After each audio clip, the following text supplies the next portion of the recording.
A lot of women nowadays are just too masculine. No, women aren't too masculine nowadays. The problem is that you associate success, strength, and independence with masculinity. And so the independence makes you uncomfortable. Here's my question. You want to complain about women being too independent when you've proven time and time again that we can't be dependent on you. He says later in the video that no man wants to battle a woman for dominance. But who's battling? We don't want control over you. We're just no longer willing to share control over ourselves. He says, don't let society trick you into believing that being soft, kind, nurturing, and allowing is a bad thing. And we know that being kind isn't a bad thing, but we also know that we're no longer obligated to be kind to you. So it's not a question of masculinity versus femininity.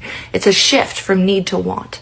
And that independence means that women no longer have to accept the bare minimum from you.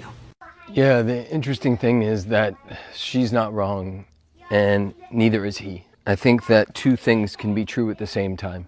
I think that our whole understanding of man and woman relating is being completely flipped on its head. And because there are not many powerful elders and demonstrations of how to do it, then we have, in some ways, the blind leading the blind, and whoever's the best at marketing sort of dictates how we are. And the truth is that we do need each other. I mainly agree with her because there's been so much marketing towards little girls to put the locus of power outside of themselves.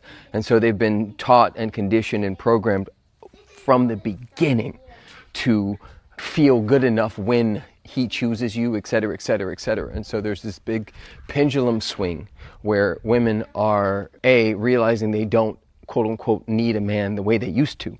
And B, there's what comes with that is the resentment and the hyper independence. And I think there's somewhere in between where we get to meet and love and connect with each other and soften. Everybody gets to soften. Everybody gets to hold each other with a lighter gaze and really get that we're walking each other home and that we're learning this ourselves in real time, that our parents and their parents didn't have it figured out, and now we have to, in this digital world where you can swipe and shop for partners. And so let's all just take a collective deep breath